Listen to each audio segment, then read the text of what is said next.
الرحمن الرحيم مالك يوم الدين إياك نعبد وإياك نستعين اهدنا الصراط المستقيم صراط الذين أنعمت عليهم غير المغضوب عليهم ولا الضالين آمين. السلام عليكم ورحمة الله وبركاته. الحمد لله رب العالمين والصلاة والسلام على أشرف الأنبياء والمرسلين سيدنا محمد وعلى آله وصحبه أجمعين. أشهد أن لا إله إلا الله وحده لا شريك له وأشهد أن سيدنا محمدا عبده ورسوله لا نبي بعده. اللهم فصل وسلم وبارك على سيدنا محمد الفاتح لما أغلق والخاتم لما سبق ناصر الحق بالحق والهادي إلى صراطك المستقيم وعلى آله وصحبه حق قدره ومقداره العظيم. أما بعد قالوا سبحانك لا علم لنا إلا ما علمتنا إنك أنت العليم الحكيم. قال رب اشرح لي صدري ويسر لي أمري واحلل عقدة من لساني يفقه قولي وعنده مفاتح الغيب لا يعلمها إلا هو ويعلم ما في البر والبحر وما تسقط من ورقة إلا يعلمها ولا حبة في ظلمات الأرض ولا رطب ولا يابس إلا في كتاب مبين. صدق الله العظيم وبلغ رسوله الكريم ونحن على ذلك من الشاهدين والشاكرين والحمد لله رب العالمين. Hadirin para jamaah yang dimuliakan oleh Allah Subhanahu wa taala, alhamdulillah ini pertemuan kita yang kedua dalam bulan puasa. Baginda Nabi Muhammad sallallahu alaihi wasallam ini sampai menjelaskan dalam satu riwayat hadis yang panjang bahwa di antara ibadah yang Allah perintahkan, taruhlah yang wajib, misalkan sholat, zakat, kemudian ada puasa, ada pergi haji. Semua ibadah itu harus bermodal galuh, artinya mahal. Kita mayang ini nak bermodal, nak nutup aurat ini ya nak berpakaian, belum lagi nak bersejadahnya, apalagi orang Tino misalnya, telpungnya nak bagus misalnya. Semua ibadah itu bahasa dirinya ya bermodal, nak bermodal. Zakat nak mengeluarkan harta, kemudian pergi haji apalagi mahal pergi haji. Nah ternyata kecuali ibadah puasa, sampai baginda Nabi menjelaskan ibadah puasa ikoni ibadah yang paling murah nian. Obral tak bermodal lagi pacak puasa. Jadi satu-satunya ibadah yang tak perlu modal itu adalah ibadah puasa.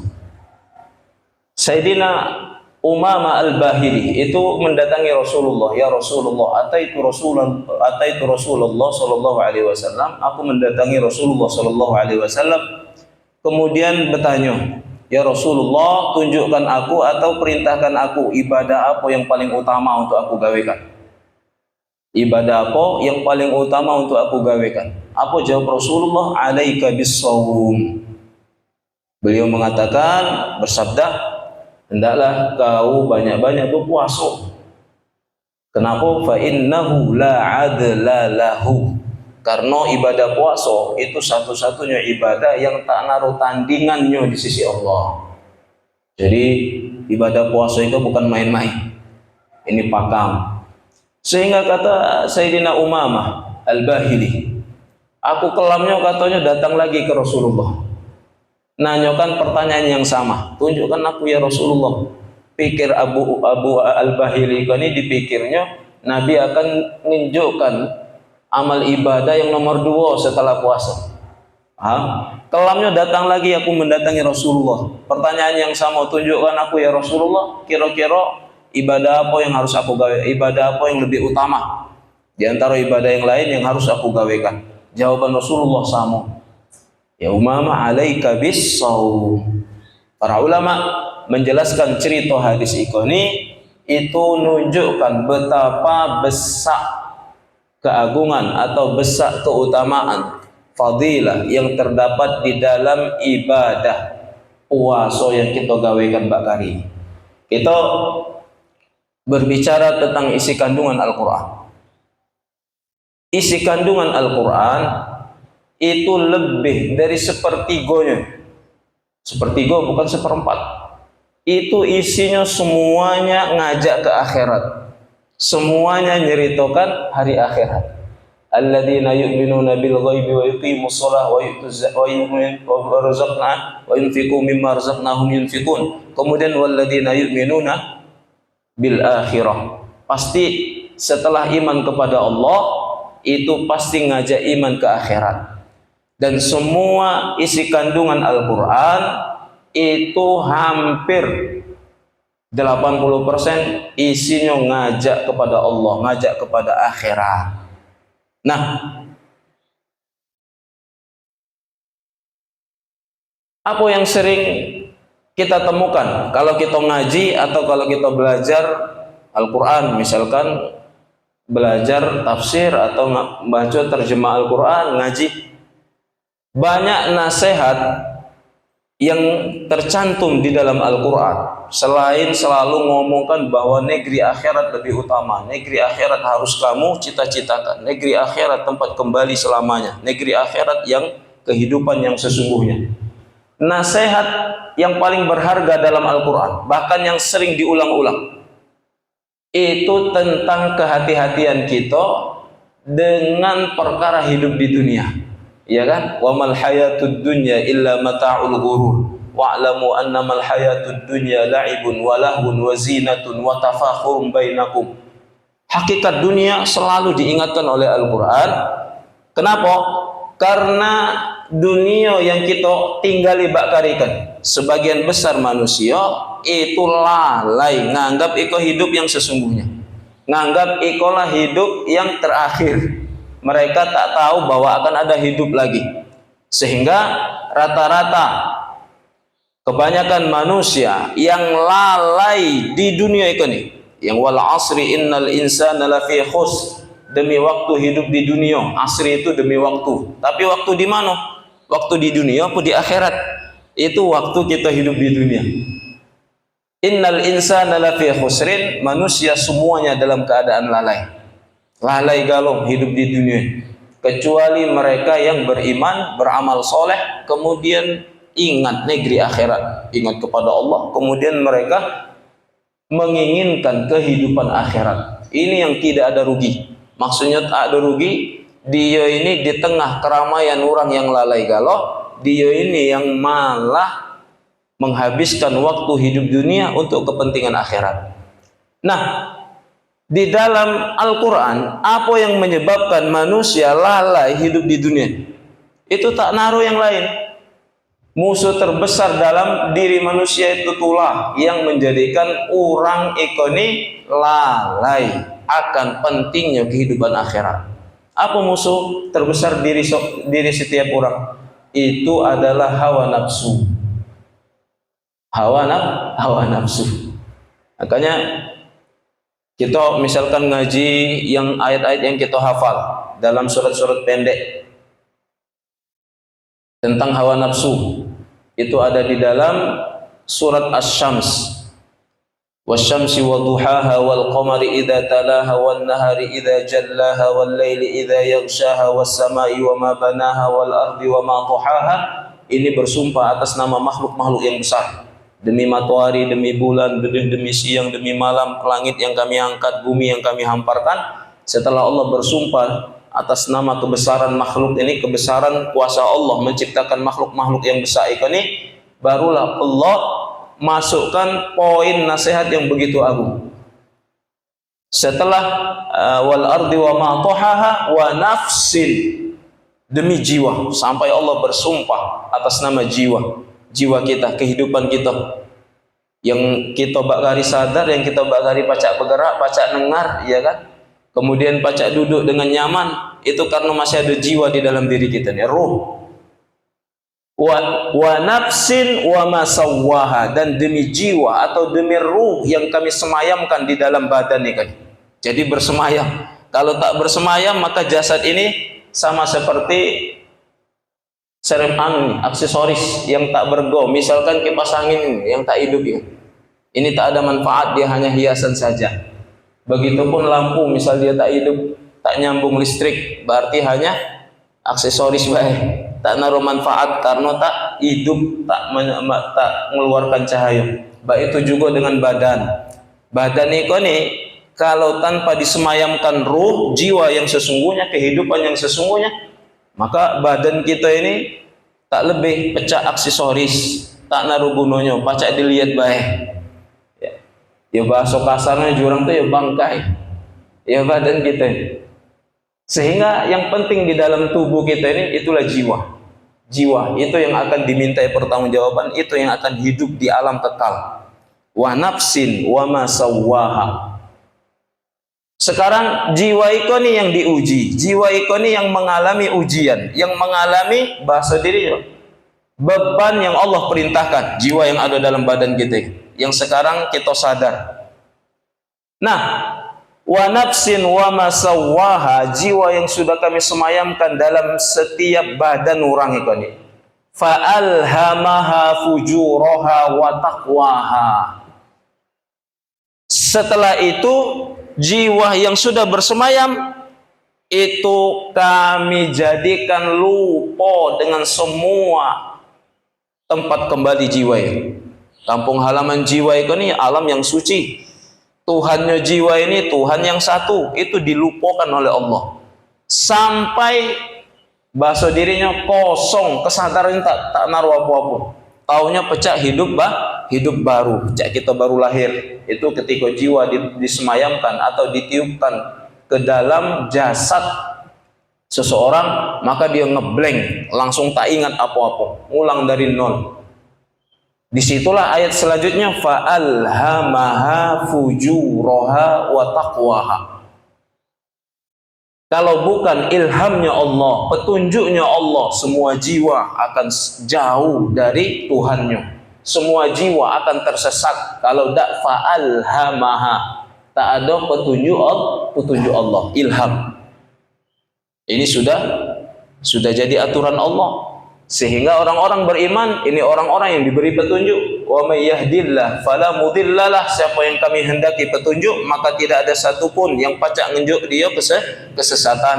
Sebaliknya, siapa orang yang tak kami injuk petunjuk, tak ada kami injuk petunjuk, maka tidak ada satu makhluk pun yang mampu memberi dia petunjuk. Sesat selamanya. Makanya ada iman, ada kafir.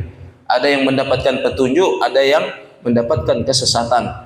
Ini fa'alhamaha fujuraha wa taqwaha.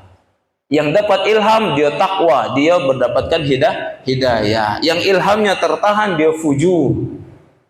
Dia pasti bahasa kitanya sesat jauh dari perintah Allah. Nah, apa yang menjadikan mereka jauh dari perintah Allah? Satu ujian yang ada di dalam diri setiap jiwa ini Allah sandengkan di dalamnya, yaitu hawa nafsu. Maka kalau tak dapat ilham dari Allah, artinya seseorang sudah dipastikan hambanya hawa nafsu. Paham maksudnya? Seseorang kalau tak mendapatkan iman, tak mendapatkan petunjuk Allah, itu sudah pasti orang ini budaknya hawa nafsu, hambanya hawa nafsu. Jadi Tuhannya ya hawa nafsu. Sehingga qad aflaha man zakkaha wa qad khaba man dassaha. Sungguh sangat beruntung, sangat menang, kemenangan besar jiwa yang mereka sucikan dari apa? Dari ajakan hawa nafsu. Dari ajakan hawa nafsu. Wa qad khaba man dassaha. Sangat hina, sangat celaka, sangat jauh dari rahmat Allah, dari ampunan Allah. Jiwa yang mendewa-dewakan hawa nafsu, yang menuruti kehendak hawa nafsu. Nah, ngomong masalah hawa nafsu ini penting karena baginda Nabi Muhammad SAW menyampaikan hakikat perintah puasa, inti dari ajaran atau makna dari perintah ibadah puasa itu secara garis besar satu-satunya sarana puasa ikan supaya orang beriman kita ikan itu mampu mengekang hawa nafsu, mampu mengontrol hawa nafsu, mampu bahkan mengalahkan hawa nafsu. Kenapa? Karena syarat selamat berjalan menuju Allah, mereka bebas dari jajahan hawa nafsu. Mereka bahkan melawan dari semua ajakan-ajakan hawa nafsu. Inilah hamba yang merdeka, inilah hamba yang bebas. Mereka mampu melepaskan ikatan-ikatan kepentingan nafsu. Itu sebabnya wa amma man khafa maqama rabbih wa nahan nafsa 'anil hawa fa innal jannata hiyal ma'wa. Tak naruh jalan lain untuk menuju keselamatan, untuk balik ke kampung halaman, melainkan jiwa yang ada dalam diri kita ini mampu merangi hawa nafsu, mengontrol hawa nafsu, mengendalikan hawa nafsu. Siapa yang mampu mencapai level ini, mengendalikan hawa nafsu, maka fa innal jannata hiyal ma'wa. Sudah pasti dia akan balik ke kampung halamannya, yaitu jannah, surganya Allah. Jadi penting tahu musuh di dalam diri kita. Sering kami sampaikan, perintah puasa ini Allah turunkan syariatnya pada tahun kedua hijrah. Nabi selama di Mekah belum ada perintah puasa. Kemudian pindah hijrah ke Madinah, tahun pertama belum ada syariat puasa Ramadan. Masuk tahun kedua, tepat tanggal 10 Sya'ban. Sebelum Ramadan, bulan Sya'ban, tanggal 10 Sya'ban turun ayat kutiba alaikumusiyam. Nah, para sahabat, bahasa kita bertanya, diwajibkan puasa itu kapan? Apakah di bulan Sya'ban itulah, ya kan? Turunlah ayat ini setelah ayyam ma'dudat, beberapa hari yang kami tentukan. Tak tahu berapa hari itu, apa 5 hari, apa seminggu, apa 2 minggu. Faman kana minkum maridun aw ala safar, yang ada halangan karena sakit, karena dalam perjalanan, maka boleh tak puasa, tapi tetap harus bayar di luar bulan yang ditentukan. Saat itu belum tahu bulan apa. Barulah setelah wa antasumu khairul lakum. Nak demam, nak dalam perjalanan, kalau kalian memilih untuk berpuasa, itu lebih baik, kata Allah. Barulah setelah ayat yang kedua ini masuk ayat ketiga, syahrul Ramadan. Ada merek awal ayat itu syahrul Ramadan unzila fihil Qur'an. Disitulah jawaban ayat yang pertama kita sebutkan, kutiba alaikumusiyam, telah diwajibkan kepada kalian syariat berpuasa sebagaimana orang-orang sebelum kalian, supaya kalian bertakwa.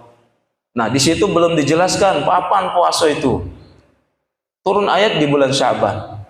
Nyusullah ayat ayyam ma'dudat. Ternyata puasa ini berhari-hari. Hari-hari yang telah ditentukan.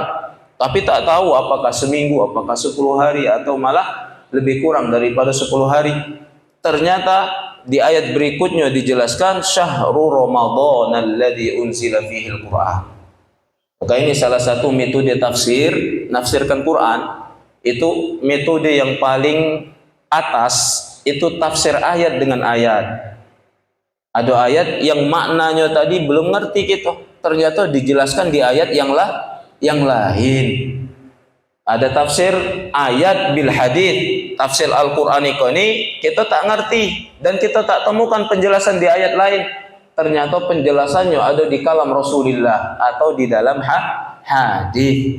Contoh salat 5 waktu. Quran cuma ngomong innas salata kanat 'alal mu'minina kitaban mawquta.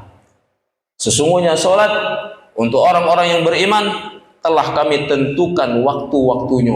Oh, itu tak naruh zuhur misalkan atau 5 kali sehari, di Al-Qur'an tak naruh. Kita cari bacalah sampai khotam misalkan Quran tadi. Itu tak naruh mereknya, baik lagi tak naruh merek mayang zuhur atau mayang asar, itu tak naruh dalam Al-Qur'an. Mayang isya tak naruh merek, judul-judul mayang. Di mana kita mendapatkan penjelasan kok 5 kali sehari, ada zuhur, ada asar, ada maghrib, ada isya, ada subuh? Itu dari hadis baginda Nabi Muhammad sallallahu alaihi wasallam. Tadi ayat di mayang subuh kita baca doa Nabi Ibrahim setelah membangun Ka'bah, Rabbana wab'ath fihim rasulam minhum yatlu alaihim. ya Allah, suatu saat aku minta engkau utus satu orang rasul di negeri Mekah kan, yang mengingatkan kaumnya, membacakan ayat-ayatmu, wa yatslu alaihim ayatika. Itu maksudnya Al-Quran. Engkau berikan wahyu, dibacakan, yang membacakan ayat-ayatmu kepada kaumnya. Kemudian wal hikmata, dan memberi hikmah. Maksudnya hikmah itu hadis. Ayat itu maknanya Al-Quran, hikmah itu maknanya hadis. Kemudian wa yuzakkihim, mensucikan mereka, itu maknanya akhlak. Maknanya akhlak. Jadi ada Islam, ada iman, ada ihsan. Wa yu'allimuhumul kitab wal hikmata wa yuzakkihim, mengajarkan mereka kitab, maksudnya Al-Quran, wal hikmata, maksudnya hadis. Kenapa? Hadis ini bayan lil Quran. Hadis ini menjelaskan isi kandungan Al-Quran. Jadi tafsir itu ada ayat dengan ayat, menjelaskan ayat ini dengan ayat yang lain. Kemudian ada tafsir menjelaskan ayat ini dengan hadis. Nah, puasa sebagaimana kutiba alaikumusiyam diturunkan oleh Allah pada tahun kedua Hijrah, tanggal 10 Sya'ban. Setelah itu para sahabat tahu, oh puasa itu bulan Ramadan. Ngitung hari mereka. Oh tegal lagi, berarti 2 minggu lagi atau 20 hari lagi kita akan berpuasa bulan Ramadan. Bayangkan kalian kalau baca sejarah kehidupan para sahabat, hayatus sahabah. Para sahabat itu, karakter mereka itu, baik itu ada perintah, mereka itu orang yang paling ragap untuk menjalankan. Makanya disebut dengan sabiqunal awwalun, orang yang selalu terdepan, tak naruh generasi yang mengungguli keimanan mereka. Bayangkan, baik itu turun perintah puasa, mereka tadi itu nak nyiapkan bulan Ramadan, luar biasa, tak sabar lagi. Ini perintah Allah, aku harus orang pertama yang lebih mendekatkan diri kepada Allah, yang lebih cepat menjalankan perintah Allah. Maka diiringi dengan berbagai macam hadis baginda Rasulullah yang menceritakan tentang keutamaan Ramadan. Tegal lagi akan datang bulan yang penuh berkah. Bulan ini, amal baik kalian dilipat gandakan. Salat ibadah fardu itu nilainya 70 kali lipat ketimbang ibadah fardu yang lain. Baik itu juga ibadah sunnah, Allah lipatkan sama seumpama melaksanakan satu ibadah fardu. Jadi motivasinya banyak. Tidak dimotivasi baik, semangat mereka luar biasa. Tapi baik itu masuk bulan Ramadan, puasalah mereka dengan imanan wahtisaban, dengan dorongan keimanan, mengharap ridha Allah. Hari pertama sampailah minggu awal cak kita itu. Paham maksudnya? Minggu awal, 10 awal. Kita ini masuk 10 awal. Yang awaluhu maghfirah, awaluhu rahmah, wa awsatuhu maghfirah, wa akhiruhu itqum minan nar. 10 awal rahmat Allah, pertengahan maghfirahnya Allah, 10 terakhir itu pembebasan dari api neraka. Ketika masuk 11 cak kita ini, masuk 10 pertengahan, ternyata ada perintah, ada kabar dari langit untuk berperang, perintah perang Badar. Paham perang Badar? Itu perang pertama. Bayangkan lagi puasa. Tapi kita nak ngukur kadar keimanan mereka. Uji kita iman awam, kita yang awam ini menilainya. Oh iya, perintah puasa ini belumlah sudah kita gawekan. Lah disuruh berperang puluh. Paham maksudnya? Alang kejernya makan do segala macam do, nak berdodokan gitu. Nak berperang. Tapi karena ukuran itu penilaian kita, ukuran keimanan gitu. Keimanan mereka tak. Bah itu datang perintah berperang, perang Badar itu terjadi peristiwa itu pada tanggal 17 Ramadan, Yaumul Taqal Jam'an. 2 tentara atau 2 pasukan besar bertemu dalam satu wilayah berperang. Satu karena Allah, satu tipu daya syaitan, satu hambanya hawa nafsu. Sehingga terjadilah perperangan besar pada tanggal 17 Ramadan, dan itu awal pertama kemenangan yang diraih oleh kaum muslimin. Kemenangan besar karena kaum muslimin saat itu sedikit 300 orang, sedangkan kaum kufar itu 1000 sampai 1000 lebih. Artinya secara logika kita, pasukan yang sedikit itu lazimnya, lumrahnya ya kalah lawan orang yang lebih banyak. Tapi Allah jadikan karena berperang bukan mengikuti hawa nafsu, berperang karena perintah Allah, berperang karena menegakkan kebenaran, sehingga Allah turunkan pertolongan. Disitulah peristiwa besar terjadi. Sejarah mencatat peperangan yang paling besar, tak naruh perang yang lebih besar daripada perang Badar sepanjang sejarah peperangan kaum muslimin. Sehingga ketika peristiwa ini terjadi, menang, sudah kami sampaikan, para sahabat itu senangnya minta ampun, senang luar biasa ya kan. Sampai ada sahabat mengusulkan ke Rasulullah, ya Rasulullah, ini momen bersejarah, boleh tak momen bersejarah ini itu kita jadikan hari raya untuk mengenang. Jadi hari raya ibarat kita ini hari kemerdekaan, 17 Agustus tanggal 8. Nah saat itu ya mungkin 17 Ramadan. Siapa yang mengusung ini? Salah satunya Sayyidina Umar bin Khattab. Boleh tak ya Rasulullah tanggal 17 Ramadan itu misalkan bahasa diri kita jadikan tanggal 8. Jadi setiap tanggal 17 ada peringatan bahwa itu peristiwa besar terjadi. Gara-gara senang kita jadikan hari raya. Rasulullah Shallallahu Alaihi Wasallam malah berpikirannya lain. Beliau artinya tak ada merespon hari kemenangannya, tapi yang beliau kritik, yang beliau respon itu adalah kelalaian para sahabat bahwa kita ini belum menang niat.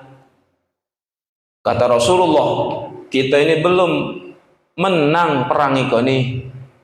Kata sahabat, nak menang bak mana lagi ya Rasulullah? Bukankah ini perang yang besar? Kata Rasulullah, masih ada perang yang lebih besar yang harus kamu kalahkan, yang harus kamu taklukkan. Bingunglah sahabat. Perang bak mana lagi ya Rasulullah? Perang yang lebih besar, yang lebih susah, yang lebih sulit, bahkan tak banyak orang menang perang ini. Bukan melawan musuh yang ada di luar diri kalian, bukan musuh yang orang kafir atau orang dari luar atau bahkan syaitan yang dari luar diri kita, syaitan. Kata Rasulullah, bahkan musuh itu ada di dalam diri kalian. Itulah hawa nafsu. Maka beliau katakan jihadul akbar, jihad atau perang yang lebih besar daripada perang Badar ini, itu adalah perang melawan hawa nafsu. Maka para ulama mengambil kesimpulan dari penjelasan hadis yang panjang ini dan beberapa ayat-ayat yang mengajak orang-orang beriman untuk mensucikan jiwanya, satu-satunya perkara yang menjadikan jiwa seseorang terhalang dari petunjuk Allah, terhalang dari rahmat, ampunan, dari kedekatan dengan Allah, itu satu-satunya penyakit hawa nafsu. Ya Daud, ada Nabi Daud, inna ja'alna khalifatan fil ardi, engkau kami anugerahkan kekayaan, kerajaan sehingga menjadi raja khalifah di muka bumi. Wahkum bainan nasi bil haq, aku perintahkan, kata Allah, pakai semua nikmat ini untuk adil terhadap rakyatmu, sejahterakan rakyat. Kemudian perintah Allah cuma sekok setelah berlaku adil, larangannya wala tattabi'il hawa. Sekok baik, kata Allah, jangan sekali-kali engkau mengikuti hawa nafsu, ajakan hawa nafsu. Sekali saja engkau mengikuti hawa nafsu, fayudillaka an sabilillah, maka engkau tersesat dari jalan Allah. Ini innalladzina yudilluna an sabilillah, sesungguhnya kata Allah orang-orang yang sesat mengikuti hawa nafsu, sesat dari jalan Allah, maka mereka akan berada di wilayah atau di alam, di jurang. Itu jurang neraka, adzabun alimun bima nasu yaumal hisab, kelak di alam akhirat. Intinya orang yang mengikuti hawa nafsu, mereka berada di wilayah yang sangat jauh dari rahmat Allah, itulah neraka. Sangat jauh dari ampunan Allah, sangat jauh dari kedamaian yang berasal dari Allah. Itu makna neraka. Makanya hawa nafsu yang menjadikan seseorang terhalang dari rahmatnya Allah. Hawa nafsu bahkan itu yang menjadikan seseorang lebih dekat dengan jurang kehinaan. Makanya sarana satu-satunya supaya orang beriman ini ngerti bahwa hawa nafsu itu musuh terbesar, hawa nafsu itu yang menjadikan kita ini lalai dengan Allah, itu sarana itu ternyata satu-satunya itu puasa. Makanya ketika kita puasa, semua kita merasakan lain, belas lain. Kita melakukan sholat fardu itu lebih ringan daripada kita tak puasa. Bayangkan, tanpa kita sadari kondisi kita puasa ini, itu iman kita tuh meningkat walaupun hanya sholat fardu. Tapi sadari sholat fardu yang kita gawaikan dalam kondisi puasa itu beda dengan kondisi yang tak ada puasa. Kenapa? Karena kondisi puasa itu kondisi lagi ngekang, ngebat hawa nafsu, sehingga mereka merasakan lebih ringan menjalankan perintah Allah. Ngaji Quran lebih ringan. Coba kalau di luar kita puasa, tak ada puasa, atau di luar bulan Ramadan, berat kita nak ngaji itu berat. Ajalah kanco-kanco ngaji cek tadarusan kalian di masjid ini. Berat mereka, malah banyak gawe, alasannya banyak gawe. Coba datang Ramadan, melunggu tak diajak pun melunggu nak ngaji. Kenapa? Karena mereka sudah mampu mengekang hawa nafsu. Jadi godaannya tadi malah berkurang. Nah, baginda Nabi Muhammad SAW menjelaskan penting, karena satu-satunya sarana untuk bebas dari ajakan hawa nafsu ini atau dari jajahan hawa nafsu itu adalah puasa. Sampai beliau gambarkan as-siyamu junnah. Puasa itu perisai kalian, puasa itu ya tameng, puasa itu hakikatnya itu benteng kita ini. Benteng dari apa? Benteng dari api neraka. Yang selama ini kita ini tak naruh benteng. Benteng kita ya hawa nafsu malah. Yang namanya hawa nafsu ya pasti mendekatkan kepada neraka atau kepada perkara yang jauh dari Allah. Innan nafsa la ammaratun bisu. Bayangkan ketika puasa dia sedang membangun benteng itu supaya hawa nafsu tak pacak masuk ke wilayah sucinya ruhani. Dia terhalang oleh benteng. Dan dalam hadis itu as-siyamu junnatun yastajiru bihal abdu minan nar bisab'ina kharifan. Puasa itu perisai orang yang sedang berpuasa. Perisai dia, yang melindungi dia dari jilatan api neraka. Jaraknya dari neraka dengan perisai orang itu jarak tempuh 70 tahun perjalanan. 70 tahun perjalanan. Ini pakemnya puasa. Itu sehari puasa. Kalau kita sebulan puasa ini, berarti kali kebaya 3 kali 7. 280 tahun perjalanan jauhnya kita dari jarak neraka. Itu keutamaan berpuasa. Maka penting, minggu lalu kami sampaikan syariat tentang puasa, rukun, syarat, segala macam pelajarannya, fikih. Nah, pertemuan kedua ini paling tidak sedikit kami sampaikan rahasia, makna, asrar yang terkandung terdapat di dalam ibadah puasa. Banyak pelajaran yang ada dalam puasa itu sangat banyak. Tapi semua pelajaran itu terhimpun dalam poin penting, yaitu mengekang hawa nafsu. Kalaulah sudah pacak gawe baik ini, maka dia selamat. Pasti dia akan sampai pada wilayah yang damai, wilayah surganya Allah, wilayah yang dinanti-nanti orang-orang yang beriman. Maka penting ibadah puasa ini adalah satu-satunya sarana, bahkan ibadah yang paling murah, tak butuh modal, tapi manfaatnya begitu besar. Nah, disitulah para sahabat setelah perang Badar tadi, kan masih ada sisa hari berpuasa. Itu tuh singgungan, artinya Rasulullah dengan bahasa kiasan, kamu tak usah berpoya-poya dulu, tak usah merasa bangga dulu. Ramadan ini masih ada sisanya. Tegal lagi 10 akhir. Sedangkan 10 akhir ikolah istilahnya inti dari bulan Ramadan. 10 terakhir ini wilayah perpisahan dengan bulan Ramadan. Siapa yang tak mengambil kebaikan di dalamnya, maka rugilah dia. Tapi siapa yang mengambil kebaikan di dalamnya, maka sepanjang tahun dia akan dalam kebaikan. Apa maksudnya? Sisa bulan Ramadan ini kamu perkuat lagi metode, perkuat lagi semangat, perkuat lagi cara bagaimana kalian menaklukkan hawa nafsu dengan bimbingan Allah melalui syariat puasa. Yang tadinya kita puasa, mohon maaf, mungkin masih belum mampu atas ajakan hawa nafsu, ngontrol lisan, ngelola omongan kepada perkara-perkara yang baik. Dia masih ngomong yang tak bagus, dia masih senang ghibah, an-namimah, kemudian ngomong-ngomong gunjing orang, adu domba, kemudian ngomong fitnah atau berdusta atau curang. Wong berdagang, dia ngiyukkan curang. Ini semua adalah bagian dari ajakan hawa nafsu. Maka malam yada qaulaz zur, orang berpuasa tapi tak mampu meninggalkan ucapan yang tak bagus, maka tak naruh alasan Allah menerima puasa orang itu. Artinya ditolak oleh Allah. Makanya hakikat puasa itu pendidikan ruhani.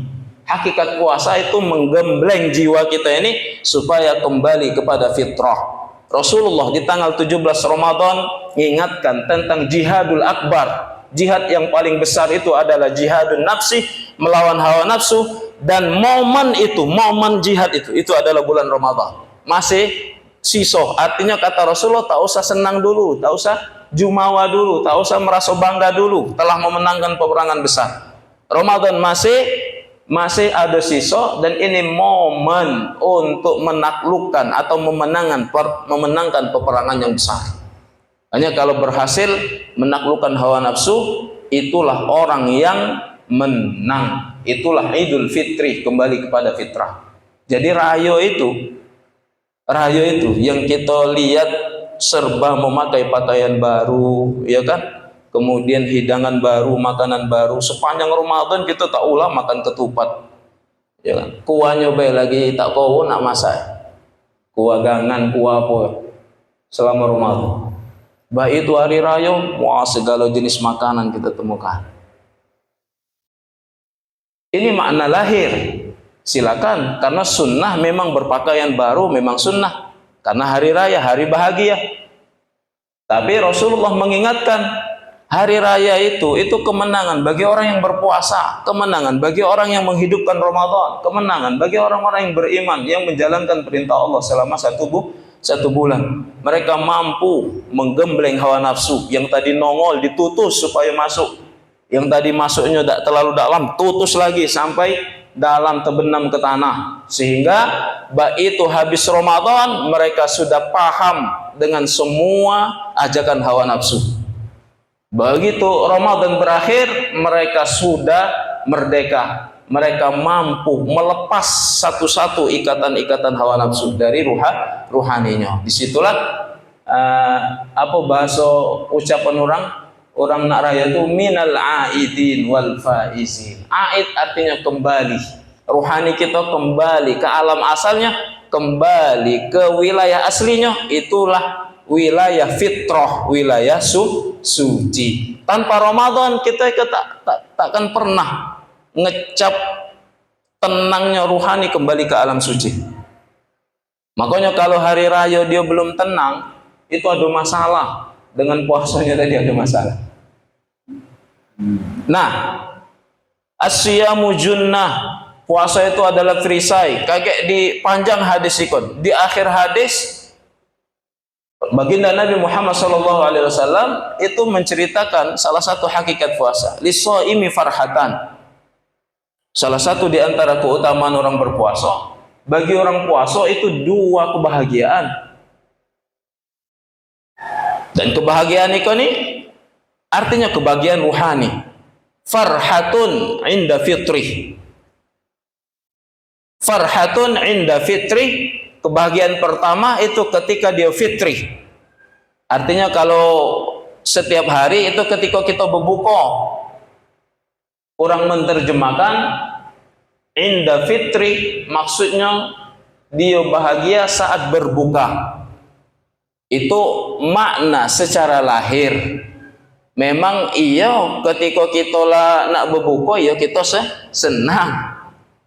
Apalagi hidangan itulah lah banyak segala macam. Nunggu ngebang itu luar biasa. Yang selama ini tak ulang nunggu ngebang, ikut nunggu ngebang. Saking senangnya kita puasa nak berbuka. Walaupun mohon maaf tak berlauk sekalipun kita senang nak makan ya. Walaupun dengan sebiji kurma atau segelas air masak atau teh hangat kalau bahasa dirilah senangnya. Karena hakikat kita ini butuh makan. Manusia butuh makan. Nah, para ulama karena ngajinya ini rahasia puasa memaknai farhatun inda fitrih. Makna lahirnya dia bahagia ketika berbuka. Para ulama mengkaji lebih dalam ini makna batin, makna hakikatnya. Maksudnya dia bahagia ketika fitrah, artinya ruhaninya kembali kepada fitri. Itu maknanya Idul Fitri, 1 bulan. Makanya ketika 1 bulan kita mengalami istilahnya pendidikan bulan Ramadan, baik itu hari raya jiwanya tenang, kembali fitrah, senang galau kaum orang beriman. Makanya ungkapan rasa senang itu ditampilkan atau diekspresikan dengan ungkapan takbir, Allahu Akbar, Allahu Akbar. Kenapa? Aku telah memenangkan peperangan besar. Apa menang besar? Dia sudah mampu mengekang hawa nafsu. Walaupun yang dikekangnya ini hawa nafsu, itu siang baik, malam dia tak ada ngekang. Paham maksudnya? Puasa itu kan siang baik. Kita puasa itu kan dari fajar subuh tadi ya sampai ke maghrib. Oh, kita lebih pakam mengontrol hawa nafsu. Tapi baik itu berbuka, liar lagi hawa nafsu. Nah, kata Rasulullah, walaupun hanya siang saja mampu mengontrol hawa nafsu, sebulan penuh dia berpuasa, maka dia sudah masuk dalam kategori kembali kepada fitrah. Kenapa? Dengan dia melatih diri di siang hari, maka godaan di malam hari itu tidak terlalu berat. Dia bisa mengontrol diri di malam hari. Kembali ke fitrah artinya farhatun inda fitrih, dia bahagia ketika fitrah, artinya ruhaninya sudah bersih dari ikatan hawa nafsu. Itulah kembali kepada fitrah hari raya. Sekok lagi 2 kebahagiaan, farhatun inda liqa'a rabbih, bahagia ketika dia berjumpa dengan Allah. Makanya kata Rasulullah, tak naruh kebahagiaan yang paling puncak kecuali orang berpuasa. Saat berpuasa dia kembali kepada Allah, atau saat kembali kepada Allah dia sedang berpuasa. Ini makna di dunia. Di akhiratnya orang berpuasa artinya orang yang menjadikan amalan puasa ini amalan utama ketimbang amalan-amalan yang lain. Dia gemar berpuasa, rajin puasa, bukan hanya puasa Ramadan.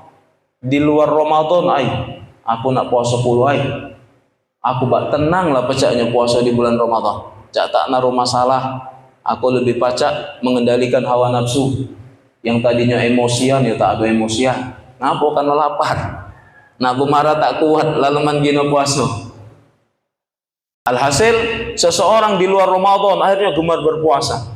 Sampai tak naruh amal yang lebih dia cintai kecuali puasa. Dia rajin puasa sampai memilih puasa yang paling berat, yaitu puasa Nabi Daud. Sehari puasa, sehari tidak, puasa, sehari tidak, sepanjang tahun dia puasa main.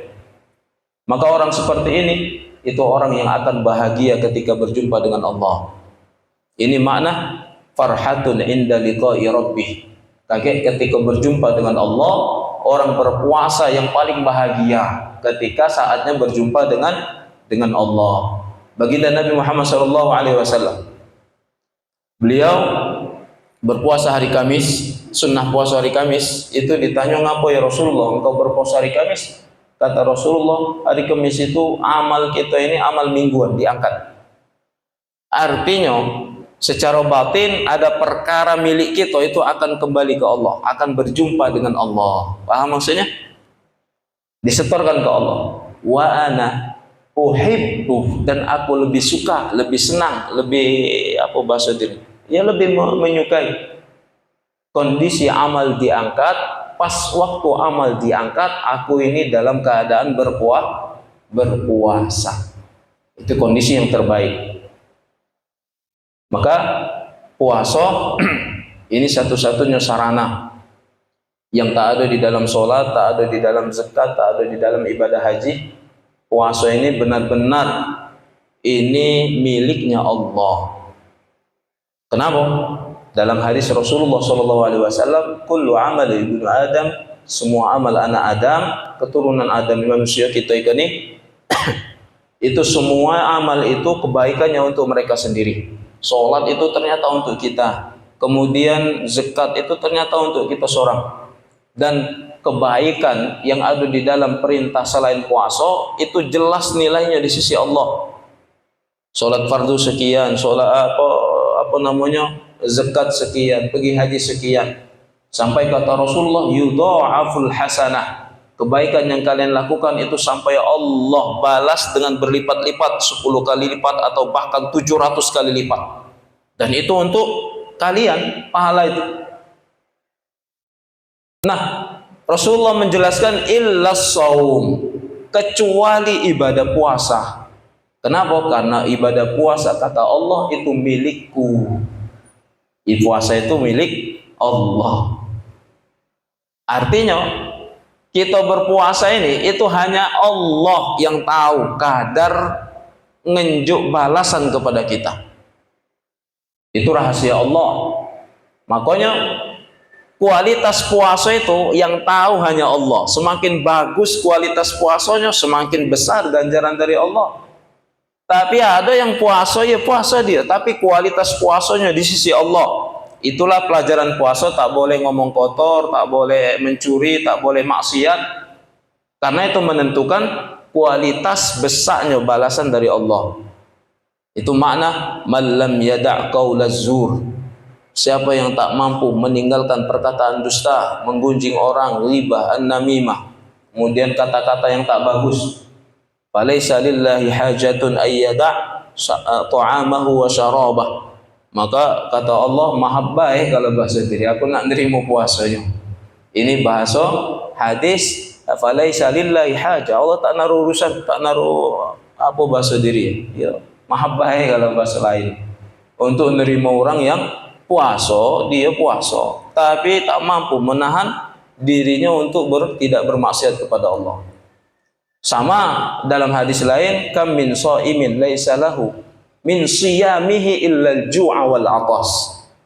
Betapa banyak ujar Rasulullah orang yang berpuasa tak dapat apa-apa kecuali hanya menahan lapar dan haus, tak ada gunanya ternyata. Secara iman, tapi secara fisik dia sudah mendapatkan satu keutamaan, ya sehat fisiknya kalau puasa. Sumu tasihhu. Nah, Allah melalui lisan Rasulullah mengatakan wasiyamu li, puasa yang kamu gawekan itu khusus untuk aku. Wa ana ajzi bih, dan aku langsung yang akan membalas. Makanya kata Sayyidina Abu Bakar As-Siddiq, kata beliau, gelar aku As-Siddiq ini selain kata Rasulullah, karena beliau memang Siddiq, orang pertama yang mengimani Rasulullah. Paham saya? Siddiq itu ya jujur, tak pernah ngiyuk. Siddiq itu makanya sifat Rasulullah itu kan sifat wajib bagi Nabi dan Rasul itu ada 4. Siddiq, amanah, tabligh, fatonah. Siddiq itu jujur.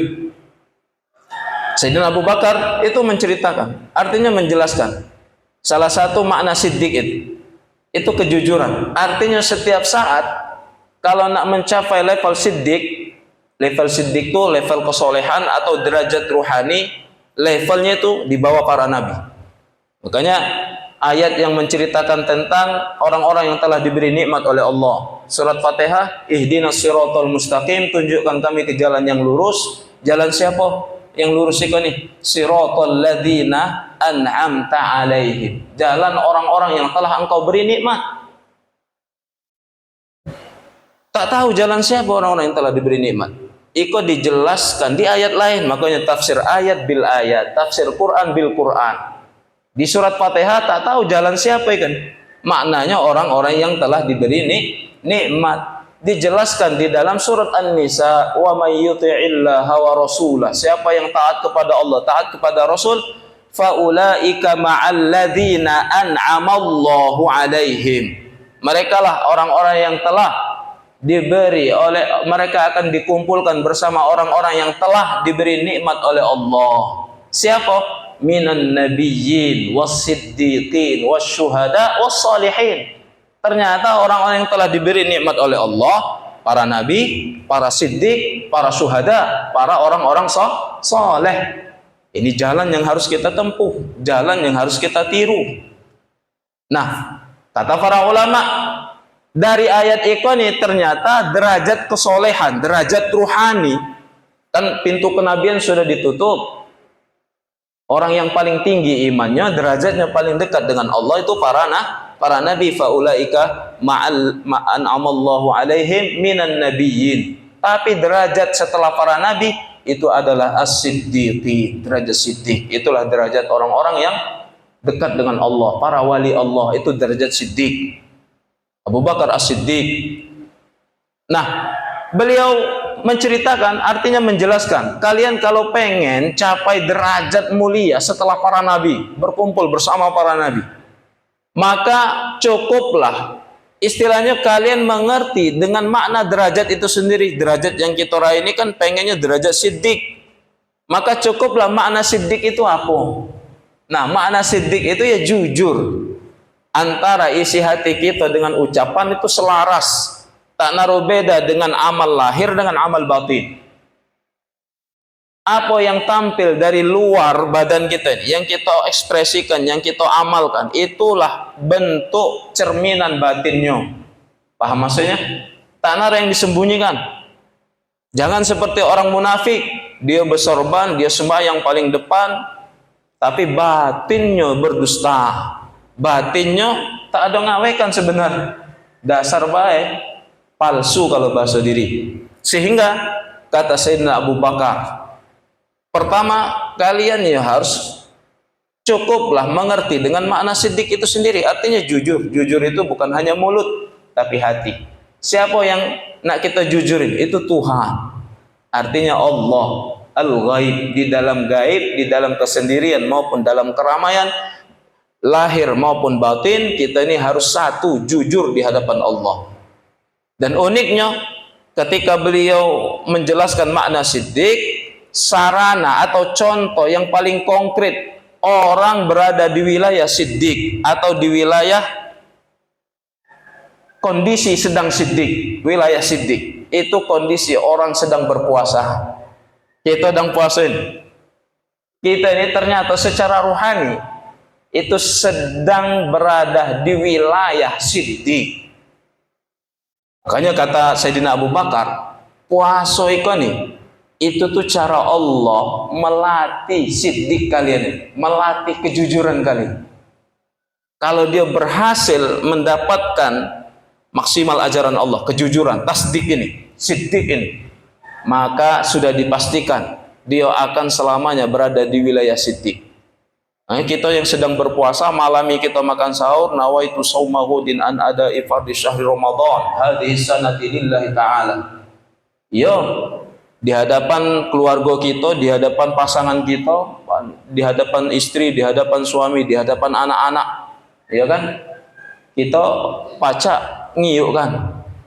Oh, makan sahur barang segala macam supaya anak tadi berpuasa. Lah, itu kita ke kebun jam 10, jam 11, tak maju, tak minum, tak sudah gawean nih. Paham maksudnya? Kejerian minum. Balik ke rumah masih puasa, ngomong ke anak misalkan. Artinya anak orang-orang itu masih pacak kita tiup kan, puasa apa tidaknya. Tapi siapa yang pacak niupkan Allah? Paham maksudnya? Puasa itu adalah sarana Allah melatih kejujuran kita. Siapa yang berhasil mendapatkan pelajaran Allah dari sifat siddiq, maka selamanya ruhaninya akan berada dalam kondisi siddiq. Dan ini dilatih terus, hari pertama, hari kedua, sekaranglah 10 hari, ini hari ke-11. Bayangkan 12, 13 sampai ke 30 hari. Itu setelah 30 hari ruhani seseorang, mohon maaf, ruhani seseorang itu sudah sampai pada fitrah suci. Itu hakikatnya raya itu, kita itu sudah dalam level ruhani yang bagus. Tapi karena berakhir Ramadan, berakhir pula para syaitan itu dibelenggu. Bebas galau para setan, para iblis itu bebas kan.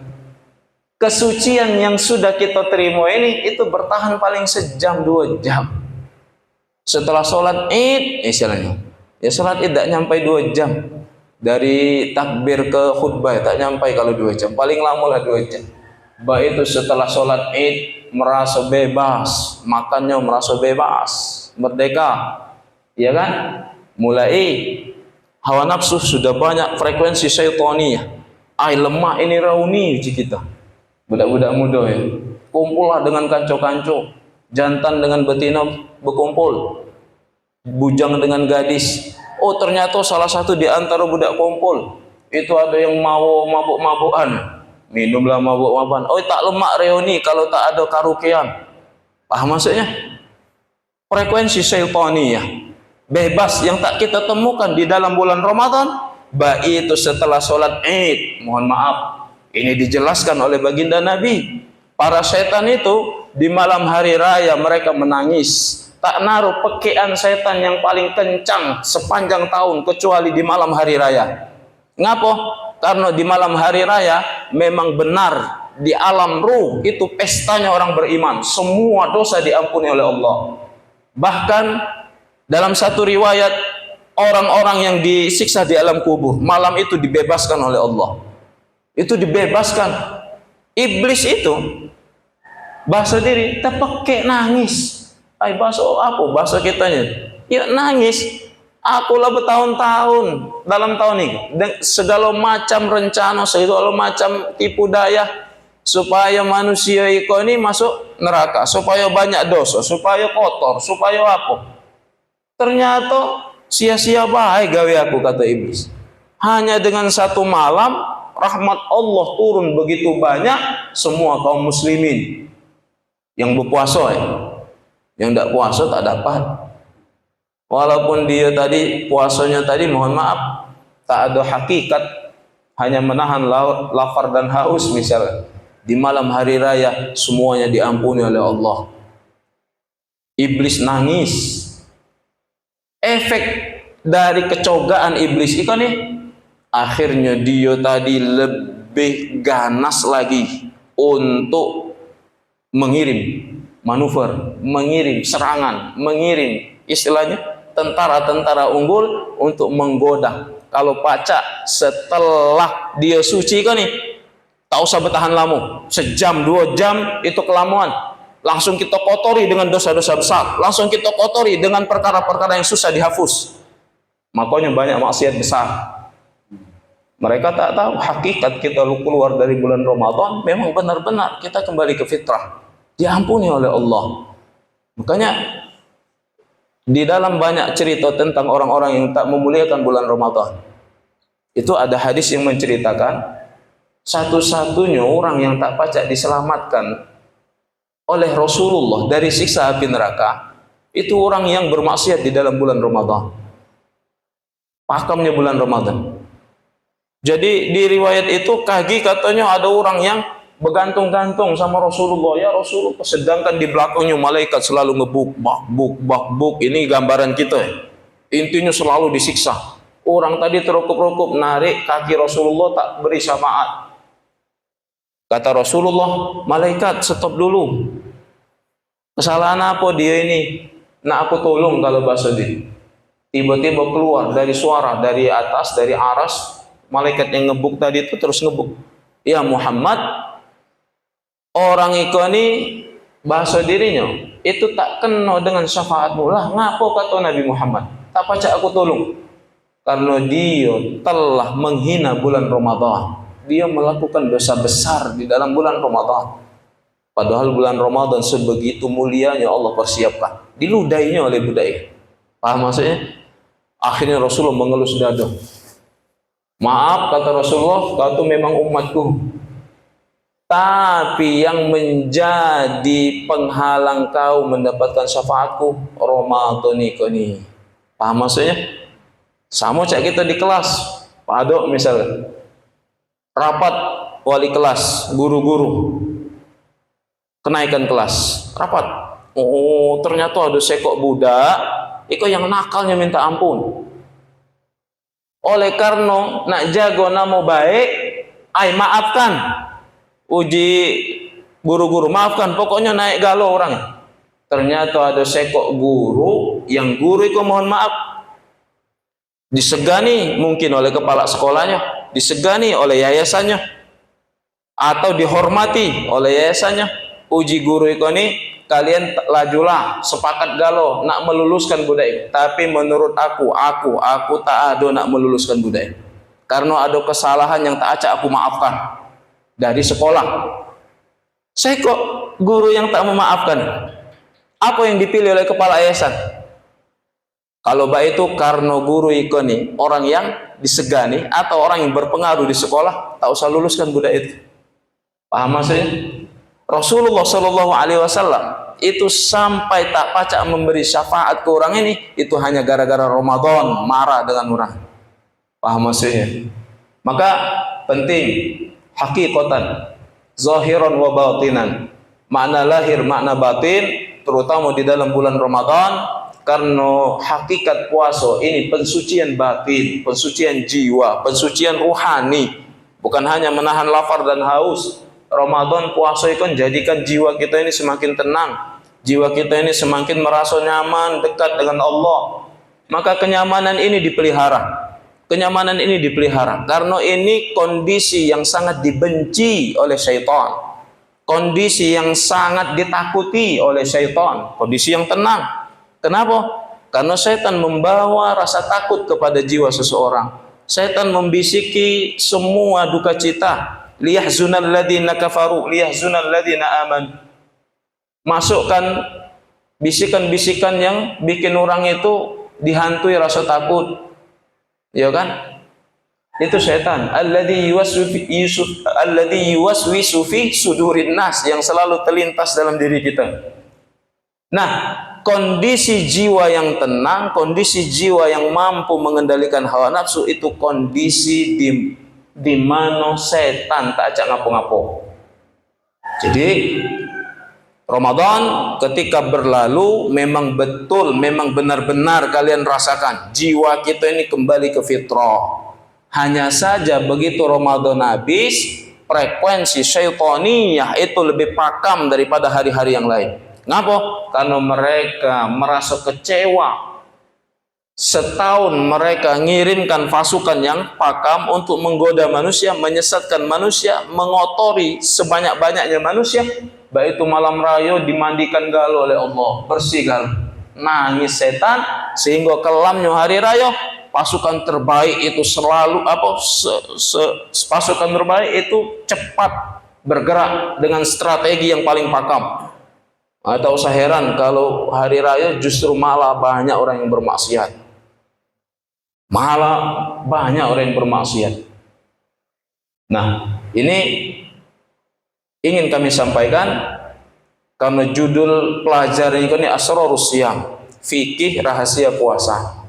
Artinya karena makna puasa ini pendidikan dari Allah, sehingga pelajaran yang kita terima itu dipakai di luar bulan Ramadan. Ketika kita mampu menahan amarah, mampu menahan hawa nafsu, mengekang, paling tidak mengetahui sedikit demi sedikit mengelola bagaimana hawa nafsu mengajak kepada perkara yang buruk, kira-kira pelajaran ini dikenangkan, diulang-ulang sampai melekat di dalam diri kita, dan ikoni dibawa sampai keluar bulan Ramadan, dibawa kondisi ruhani yang tenang. Kenapa? Itu makna istiqomah. Kondisi ruhani itu derajat iman seseorang yang dekat dengan Allah. Derajat kita ini, misalkan imannya lagi naik, maka yang susah itu mempertahankan kondisi iman di posisi ikoni. Sama cak kondisi kita sedang tenang kan, karena puasa kita ringan membaca Al-Quran walaupun lapar. Kalian paksakan deh baca Quran, seayat dua ayat Setelah itu ringan, lemah, tenang. Semakin dibaca semakin tenang. Baik itu juga mayang. Paksakan baik di awal, serakaat, 2 rakaat mayang terawih. Tahu-tahulah 10 rakaat. Setelah itu ringan.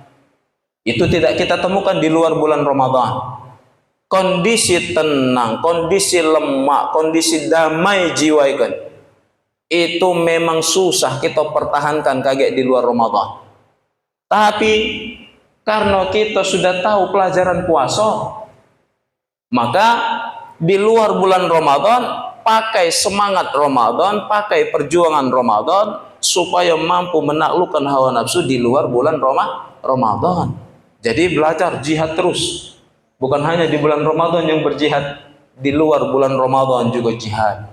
Puasa melatih kejujuran seseorang. Itu maqam muraqabah. Kita selalu komunikasi dengan Allah. Itu melatih kejujuran. Oh, tahu saya gawe kan. Aku diawasi oleh Allah. Oh, tahu saya aku baik kok. Ini melatih kejujuran aku dengan Allah. Ini maqam muraqabah. Ini maqam paling tinggi di ranah iman, ihsan. Iman, Islam, iman, kemudian ihsan. Dan Islam, iman, kemudian ihsan ketika dikumpulkan dalam satu wadah, kesempurnaan Islam, iman, kemudian ihsan, hakikatnya itu terkumpul dalam satu ibadah, itu ibadah puasa. Penggabungan Islam, kemudian iman, kemudian ihsan. Itu kondisi kita sekarang ini kan, dan puasa. Ini adalah kondisi sedang menggabungkan 3 pilar. Orang Islam sholat belum tentu dia ihsan. Belum tentu dia ihsan. Karena ada sholat yang tak mengerti, sholat yang tak khusyuk, sholat yang masih mikirkan yang lain. Dia tak ada ihsan, tak ada ka'annaka tarah, tak ada seumpama melihat Allah. Yang dia lihat masih gawean, yang dia lihat, yang dia pikirkan masih kesibukan setelah itu aku nak nyusunin, padahal dia mayang. Nah ini dilatih terus. Itu dilatih. Baik itu juga orang iman. Orang iman belum tentu mereka Islam. Ada yang nyatakan iman, kita ini beriman semua. Tapi ada di antara kita yang iman berani meninggalkan sholat. Tak ada sholat dia. Bahkan dia di Ramadan ya tak ada puasa. Nah kita sedang puasa kan. Itu satu-satunya kondisi orang sedang berada di wilayah ihsan, penggabungan antara Islam, kemudian iman dan ihsan. Semua kita, aku yakin, ini sedang jujur di hadapan Allah. Semua kita ini sedang jujur di hadapan Allah, sedang berpuasa, sedang tak berani berkata-kata tak bagus, sedang tak berani menyeleweng, menahan diri untuk tak ada maksiat, menahan diri untuk tak terlalu banyak angan-angan yang tak keruan. Jadi kondisi saat ini adalah kondisi sempurnanya Islam seseorang. Maka siapa yang mampu mempertahankan kondisi ini, inilah makna istiqamah. Kalau dia mampu tanggal 1 Syawal, 2 Syawal sampai 30 Syawal, kemudian ketemu bulan Dzulqa'dah, ketemu bulan Dzulhijjah, ketemu lagi bulan Muharram, sampai ketemu Ramadan lagi, dia mampu menerapkan nilai-nilai puasa yang diterima selama Ramadan ini, maka inilah yang disebut dengan istiqamah, maqam siddiq. Ulaika ma'al an'amallahu alaihim minan nabiyyin was-siddiqin. Jadi ini rahasia ibadah puasa. Banyak sebenarnya yang ingin kami sampaikan, tapi beguyur melihatlah terang. Kalau orang nak kumuh. Dari apa yang